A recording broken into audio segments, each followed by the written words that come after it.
Atenção, está no ar a Rádio Libertadora. I have a dream. Assim sendo, declaro vaga a presidência da República. Começa agora o Hoje na História de Ópera Mundi. Hoje na História, 10 de março de 1952, Fulgêncio Batista lidera golpe de Estado em Cuba. Em 10 de março de 1952, o exército cubano liderado por Fulgêncio Batista impediu as eleições que se realizariam em 1º de junho, levando a cabo um pronunciamento militar, perpetrando um golpe de Estado e instaurando no país uma ditadura.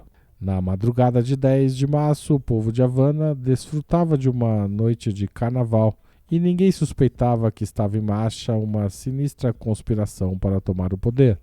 Na verdade, havia duas conspirações em marcha. Uma, chefiada pelo capitão Jorge Garcia Tuñón, composta por jovens oficiais, sem vínculos com os batistianos e que aspiravam deter a corrupção político-administrativa e em seguida convocar eleições. Uma segunda conspiração contava com poucas possibilidades de êxito, visto que durante os 2 governos anteriores houve um expurgo no governo e no exército de elementos batistianos. Tinha como figura principal Fulgêncio Batista y Zaldívar, um ex-sargento promovido a general, com longa experiência em maquinações conspirativas e que havia sido homem forte em Cuba entre 1934 e 1944, porém não podia legalmente tentar reeleger-se presidente nas eleições de 1952. Ambas as conspirações fundiram-se em uma, porque a primeira não dispunha de um líder com popularidade. Por outro lado, a conspiração de Batista não contava com os contatos necessários dos comandos militares para conseguir um rápido êxito.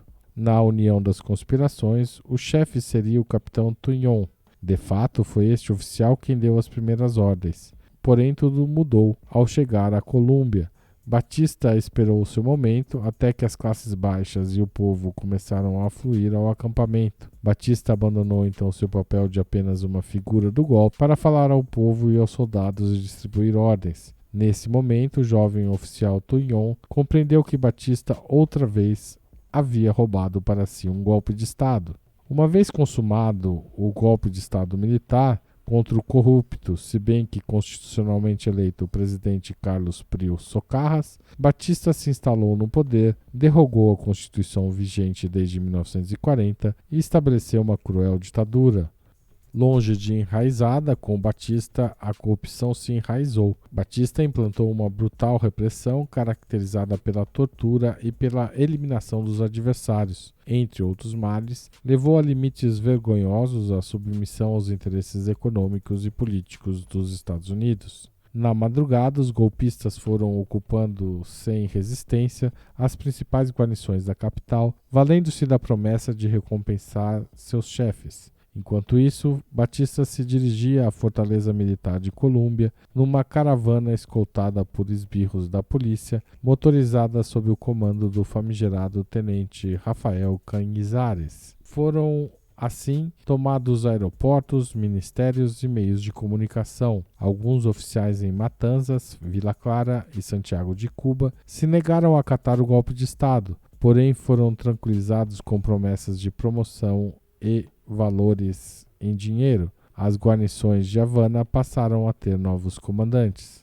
O presidente deposto, Carlos Socarrás, que se encontrava em sua quinta La Chata, ao tomar conhecimento de que havia perdido todo o apoio do exército, decidiu fugir com sua mal-havida fortuna, asilando-se na Embaixada do México, sem atender ao pedido de armas por parte dos estudantes universitários que queriam resistir aos golpistas. Desse modo, o país transitou de um governo corrupto a outro mais corrupto e sanguinário.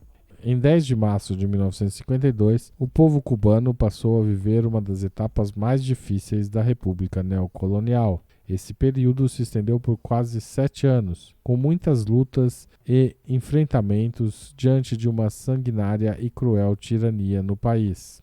Para aplicar essa política bárbara e repulsiva, Fulgêncio Batista aperfeiçoou e reorganizou um aparelho repressivo com a função de esmagar toda a oposição possível. O assalto ao poder levou os partidos tradicionais de então ao total desprestígio. Conservadores e liberais se somaram ao novo governo. Os autênticos se dividiram em numerosas correntes e o Partido Ortodoxo foi preso pela passividade, pela divisão e pela confusão.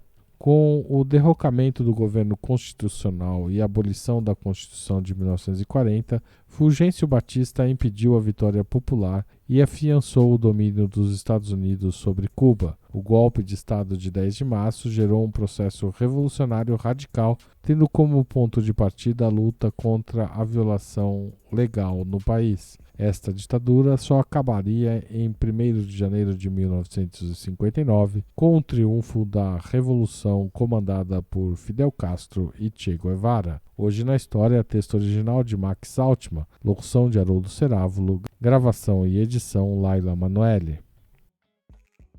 Você já fez uma assinatura solidária de Opera Mundi? Com 70 centavos por dia, você ajuda a imprensa independente e combativa. Acesse www.operamundi.com.br/apoio.